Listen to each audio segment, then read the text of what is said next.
저는 작년 가을에 결혼해서 이제 겨우 8개월 정도 지난 28살의 여자입니다. 아직 한참 모든 것이 좋아야 할 신혼이지만 진짜 다 지긋지긋하고 남편도 남편이지만 가장 문제인 시부모라는 인간들은 얼굴조차 보기 싫고 목소리도 듣기 싫을 정도가 되었습니다. 이미 이혼했고 주변에서 다들 너무 빨리 이혼하는 거 아니냐는 이야기 진짜 많이 들었지만 제 이야기 한번 들어보시면 지금까지 참고 살았다는 것이 대단하게 느껴지실 겁니다. 오히려 결혼하면 원래 서로 맞춰가는 기간이 필요하고 조금 억울한 일이 있어도 참고 살아야 하는 줄 알고 미련하게도 버티고 있었어요. 하지만 누구를 거지로 아는 건지 꼴랑 코딱지만한 신혼집 하나 해줬다고 제가 어디까지 양보하고 참아야 하는 건지 모르겠습니다. 시댁과 친정은 모두 서울에서 살고 있고 남편과 저는 강원도 지방도시에 있는 공기업을 다니는 중이에요. 결혼하기 전에는 집에서 너무 멀다 보니 직장 근처에 자취방을 얻어놓고 주말이 되면 서울로 올라가는 삶을 살았는데 작년에 결혼하게 되면서 아예 정착을 하게 된 케이스입니다. 아무래도 지방이 서울보다 집값도 상대적으로 싸고 여기도 나름 신도시라서 결혼하면 애 키우고 살기에는 괜찮을 것 같았어요. 친정에서도 좀 거리가 있지만 마찬가지로 시댁과도 거리가 있기 때문에 결혼하면 양가 부모님들의 간섭은 덜할 거라 생각했었죠. 실제로 결혼 전에는 연애 1년 반 동안 하면서 시부모가 이 지역으로 내려온 적이 한 번도 없습니다. 처음 양가 부모님께 인사를 드렸을 때부터 상견례까지 일사천리로 일이 진행되어 어차피 지방에서 외롭게 살지 말고 빨리 결혼해서 합치라 하더라고요. 특히 시부모님은 신혼집을 자기들이 사줄 테니 걱정하지 말고 빨리 결혼해서 자리 잡고 애 키우면서 행복하게 사는 모습 보고 싶다고 하셨습니다. 아직 결혼도 하기 전이고 정식으로 날짜도 잡기 전이었는데 벌써부터 저한테 잘해주시고 시부모 두 분 사는 모습을 보면 너무 여유있고 금슬 좋게 사는 모습이 보기 좋아서 나도 결혼하고 나면 남편이랑 저렇게 살 수 있겠지라는 생각이 들면서 빨리 결혼하고 싶어지더라고요. 그런데 막상 결혼 이야기 오고 가고 결혼 준비를 시작하면서부터는 생각보다 어머님의 기가 좀 센 것 같다 느끼게 되었습니다. 처음에는 다 저한테 맞춰주실 것처럼 하더니 필요한 게 있으면 언제든지 자기한테 편하게 연락하라고 제 전화번호를 가져가신 이후로는 하루에 한 번씩 전화를 하셨어요. 대화 내용의 대부분은 본인 아들에 대한 칭찬이었고 세상 둘도 없는 외아들이 착하고 공부도 잘하고 정말 누구한테 주기에도 아깝다는 식으로 말씀하셨습니다. 세상에 어느 집 아들딸이 자기 부모한테 소중하지 않겠습니까? 은근히 그 집안 아들이 최고라는 식으로 말씀하니까 당연히 듣는 제 입장에서는 기분이 좋진 않았죠. 아직 결혼하기도 전인데 며칠 동안 제게 전화해서는 쓸데없는 아들 자랑으로 수다를 떨더니 그 다음부터는 매일 안부 전화를 하라셨어요. 내가 맨날 먼저 전화하니까 며느리 들들 볶는 사람 같다. 앞으로는 말 안 해도 너가 하루에 한 번씩 나한테 전화해라.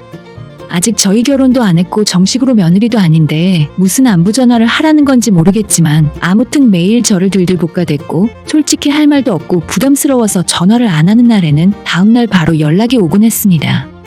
그때 결혼 준비하면서 처음으로 남편이랑 싸우게 됐고 아직 정식 며느리도 아닌데 이 정도면 당신 엄마가 나중에 엄청 시집살이 시킬 것 같다고 저는 이 결혼 못하겠다 했어요. 내가 능력이 없거나 아쉬운 사람이 아닌데 시달리면서 살 이유 하나도 없고 처음에 봤던 모습과는 너무나도 많이 달라진 기분이었죠. 그래서 시간 낭비하기 전에 지금이라도 빨리 헤어지고 각자 기준에서 맞는 사람 찾자고 이야기했습니다. 그때가 제 나이 27인데 저도 시간 낭비할 이유 없었고 결혼하면 마음 맞춰서 잘 살 수 있는 사람 만나야지 서로 아니다 싶으면 빨리 헤어지고 다른 사람 찾는 게 여러모로 낭비 안 하는 일이잖아요. 그때 남편이 자기도 엄마가 이렇게 관심 가지는 건 처음 봤다면서 다른 이유는 없고 제가 너무 마음에 들어서 친해지고 싶은 마음에 그러시는 것 같다며 중간에서 잘 알아듣게 말씀드릴 테니 너무 걱정하지 말고 일단은 좀 기다려보라 했습니다. 상견례까지 이미 다 끝난 상황인데 양가 부모님들께 괜한 소리해서 실망시켜드리지 말자면서 더 이상 저한테 연락하지 않게 만들겠답니다. 조금 찜찜하고 이래도 되는 건가 싶었지만 그땐 마지막이란 생각에 그 말을 믿고 기다렸어요. 저도 결혼하겠다고 동네방네 주변 사람들에게 소문도 내고 친척들한테 말씀드리고 그동안 난리를 쳤는데 이제 와서 상대방 어머님이 연락을 자주 하라고 했다는 이유로 파혼하고 전부 없던 일로 하는 것이 맞나 싶었죠. 게다가 남편이 뭐라 말씀드렸는지는 몰라도 정말로 그 이후로는 어머님이 제게 따로 연락하는 일이 거의 없었고 어쩌다 한번 제게 전화하셔도 말씀도 신경 써서 조심스럽게 하시고 필요한 용건만 전달하고는 금방 전화를 끊었습니다. 그래서 이 정도라면 앞으로의 결혼 생활에 있어서도 큰 문제 없이 남편이 중간에서 본인 역할을 잘해줄 거라 믿고 결혼을 결심하게 되었습니다. 하지만 그건 철저하게 저를 잠시 속이기 위한 연기였을 뿐이고 결혼하고 난 이후에는 상황이 완전 180도 달라졌습니다. 저와 남편이 서로 사랑해서 하게 된 결혼인데 도저히 결혼 생활을 지속할 수 없을 정도예요. 일단 남편과 저는 결혼 전이나 지금이나 우리 둘 사이에서 문제는 거의 일어나지 않습니다. 생각하는 것도 비슷하고 직장도 연봉도 거기서 거기라서 가만히 놔두면 크게 싸울 일이 없는데 시댁에서 저를 못 살게 구니까 남편도 가운데서 자기 역할을 못하고 저와 싸우게 되는 일이 점점 많아졌죠. 저희가 지방도시에 내려와서 살고 있고 직장도 이곳에 있어서 신혼집을 당연히 이 동네에서 사주셨어요. 혹시 중간에 말을 바꾸거나 돈을 보태라고 하시는 건 아닐까 걱정하기도 했는데 다행스럽게도 그런 건 아니었습니다. 준신축 25평이었는데 서울 집값에 비하면 전세금도 안 되는 돈이지만 그래도 두 사람 사는데 큰 어려움 없고 좋았어요. 나중에 아이 키울 때 생각하면 조금 더 넓으면 좋았겠지만 그 정도는 저희가 돈을 모아서 더 큰 집으로 넓히는 게 맞죠? 저야 사주는 걸 받는 입장에서 그냥 별말 없이 감사하는 마음으로 받았습니다.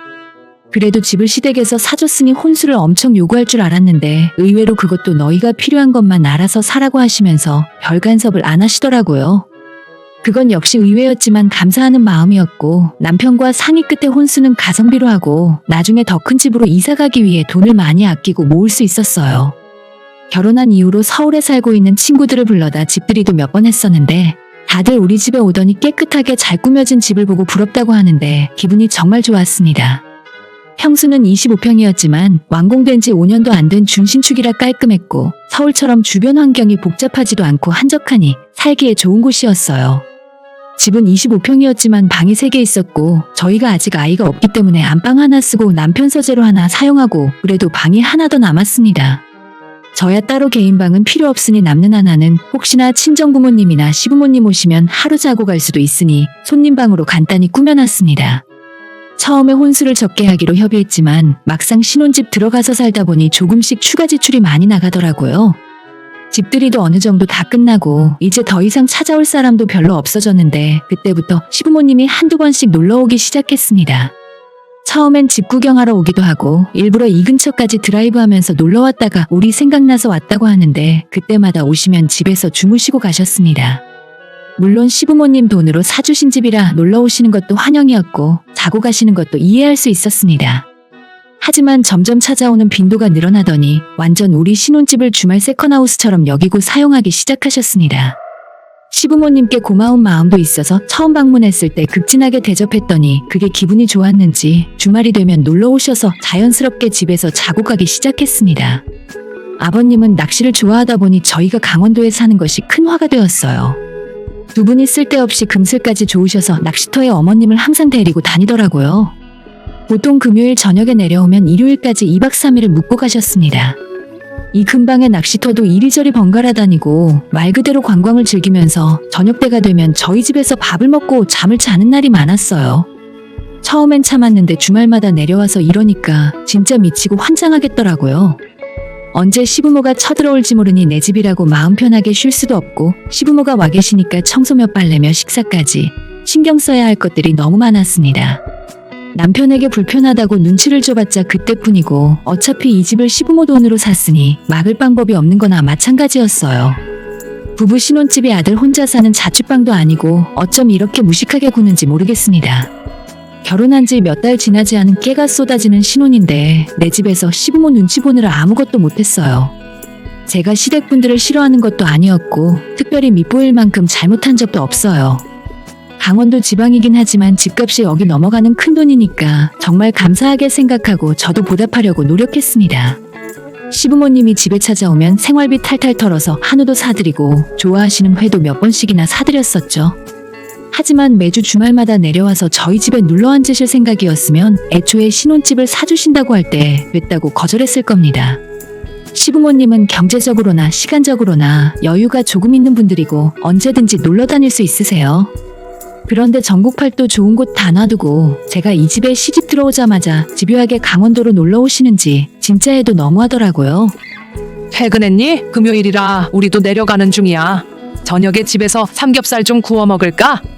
라고 시어머니한테 연락이 오면 퇴근하자마자 바로 손님 맞을 준비를 해야 했습니다.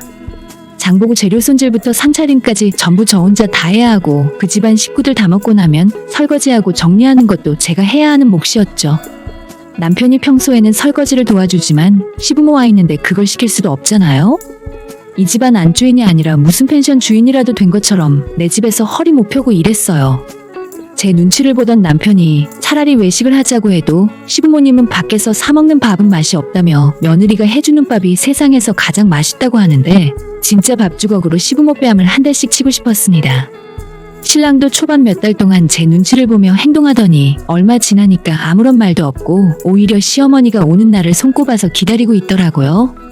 입으로만 제게 미안하다 하는데 그냥 제 화를 풀기 위한 기계적인 사과일 뿐이지 진심으로 미안한 마음이 있다면 시부모와 싸우는 한이 있어도 적당히 오시라고 해야 할 거 아닙니까? 진짜 몇 번을 이야기하지만 수억짜리 집 사주신 거 정말 감사하고 저를 100번 1000번 해도 모자란데 이게 내 집인지 시부모 집에서 얹혀 사는 건지 헷갈릴 지경이에요. 차라리 결혼 전에 저 혼자 살던 13평짜리 제 자취방이 이 아파트보다 훨씬 편하고 아늑했습니다. 스트레스가 한계 상황으로 다다르고 있었는데 마지막으로 제가 이혼을 결심하게 된 일이 얼마 전에 있었어요. 금요일도 아닌 평일이었는데 퇴근하고 집에 돌아오니 엉망이 되어 있더라고요. 거실에 젖은 수건과 제가 집에서 입는 옷가지들이 널브러져 있었고 이게 무슨 일인가 싶어서 집안을 뒤져보니 세탁기 안에 젖은 옷가지들이 보였습니다. 혹시나 하는 생각에 남편에게 전화해보니 자긴 이제 퇴근하는 길이라며 모르는 일이라길래 시어머니한테 전화를 걸었죠. 아까 우리가 골프 치고 있었는데 갑자기 비가 엄청 내리더라. 우산도 쓰기 전에 비를 엄청 맞았지 뭐니? 어쩔 수 없이 너네 집에 가서 씻고 옷 좀 빌려 입었다. 드레스룸을 확인해보니 남편의 티셔츠와 바지 하나, 제 반바지와 티셔츠, 그리고 얇은 바람막이도 하나 사라졌더라고요. 그러니까 저한테 말도 없이 이 근처에서 골프 치고 놀다가 갑자기 내린 소나기를 맞고 저희 집으로 피난을 오셨던 거죠. 씻고 젖은 옷은 저희 집 세탁기에 처박아두고 말도 없이 제 옷과 남편의 옷을 입은 채 다시 나가서 놀고 있던 것이었습니다. 집안 바닥도 엉망이었고 젖어있는 수건을 소파 위에 던져놓고 나간 모습을 보면서 이렇게 살기 싫다는 생각이 문득 들었어요. 아무 때나 놀러오는 것도 모자라 이제는 빈집에 들어와 맘대로 씻고 맘대로 제 옷까지 입고 나간 모습을 보면서 결혼 생활에 회의가 들었습니다. 퇴근한 남편에게 상황 설명을 하고 앞으로 어떻게 할 생각이냐 물었더니 그게 왜? 그럼 엄마 아빠가 비 맞으면 우리 집으로 올 수도 있지. 씻고 옷 좀 빌려간 게 뭐 어때서 그래? 그 말을 듣자마자 이 집에서 살고 싶은 마음이 싹 사라졌어요. 남편과도 더 이상 할 말 없고 너가 그런 식으로 이야기할 거면 우리 결혼 생활 처음부터 다시 생각해보자 이야기하고 간단하게 제 짐을 챙겨서 집을 나와버렸습니다. 남편이 집 나가려는 저를 막아서고 지금 이렇게 나가버리면 부모님한테 뭐라고 이야기를 해야 하냐고 따지길래 너는 지금 우리가 이혼할지도 모르는 이 상황에서도 너네 엄마 아빠가 중요하니? 뭐라고 변명을 하던지 너가 알아서 해. 이 집이 내 집이야? 아니면 너네 부모님 집이야? 라고 화를 내고 남편 밀치고 밖으로 나갔습니다. 다음날 또다시 출근해야 해서 제 갈아입을 옷과 화장품 몇 개만 급하게 들고 나왔고 당장은 갈 곳이 없어서 회사 근처에 방을 잡고 하루 자기로 했어요. 당장 부동산에서 집을 구할 수도 없어서 회사 근처에 작은 비즈니스 호텔을 빌려 들어갔는데 이상하게도 집에 있는 것보다 훨씬 편하고 마음이 놓이더라고요. 남편이 계속 제게 전화를 했고 전부 받지 않았더니 나중엔 시모까지 제게 전화를 하는 겁니다. 받을까 말까 하다가 일단 뭐라고 하는지 들어보려고 전화를 받았더니 받자마자 너 지금 어디에서 뭐 하는 거냐고 당장 집에 안 들어오냐고 소리를 지르셨어요. 야, 너 결혼한 여자가 이 시간에 어디서 뭐 하는 거야?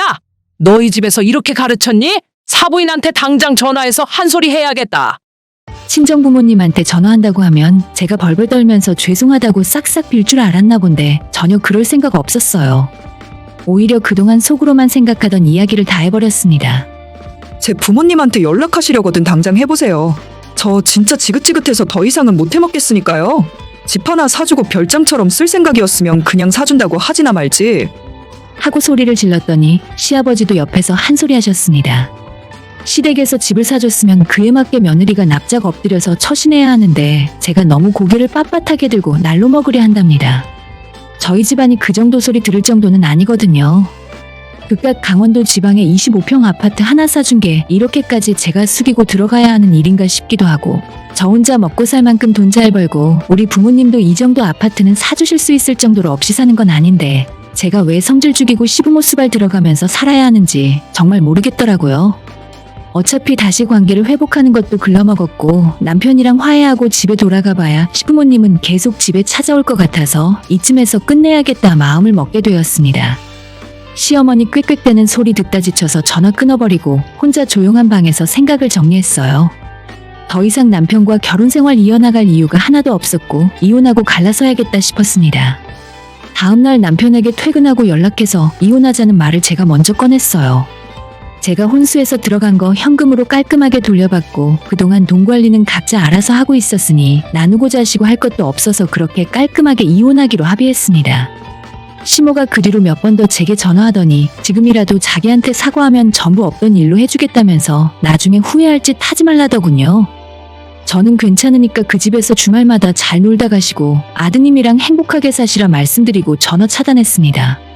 처음에는 제가 진짜 감사하는 마음으로 시댁에 잘하려 했고 좋은 며느리가 될 결심을 하고 시작한 결혼인데 결혼 생활 내내 집에 놀러와서 자고 가는 시부모가 세상에 어디 있습니까? 이럴 거면 처음부터 자기들 모시고 살라 하던지 그랬으면 진작 아니다 싶어서 도망쳤을 거 아닙니까? 한번 기억을 되짚어서 세어봤더니 결혼 생활 8달 정도 되는 기간 동안 20번도 넘게 신혼집에 와서 자고 갔어요. 그 집이 저희들 살라고 사준 집인지 자기들 주말 별장을 산 건지 모르겠습니다. 1년도 못 버티고 이혼해서 제 부모님에게도 죄송하고 결혼 축하해준 직장 동료들에게도 미안한 마음이에요. 하지만 어쩌겠습니까? 평생 제가 시부모 수발이나 들고 살 수는 없는 노릇이잖아요. 이 지역이 정말 좁고 한 다리만 건너면 옆에 회사 사람들도 다들 아는 사이인데 제가 주변 사람들에게 남편과 시부모에 대한 소문을 다 내버려서 아마 앞으로는 다른 여자 만나기도 힘들어졌을 겁니다. 어떤 정신 나간 여자가 시도 때도 없이 찾아오는 시부모 수발 들며 살 수 있겠어요?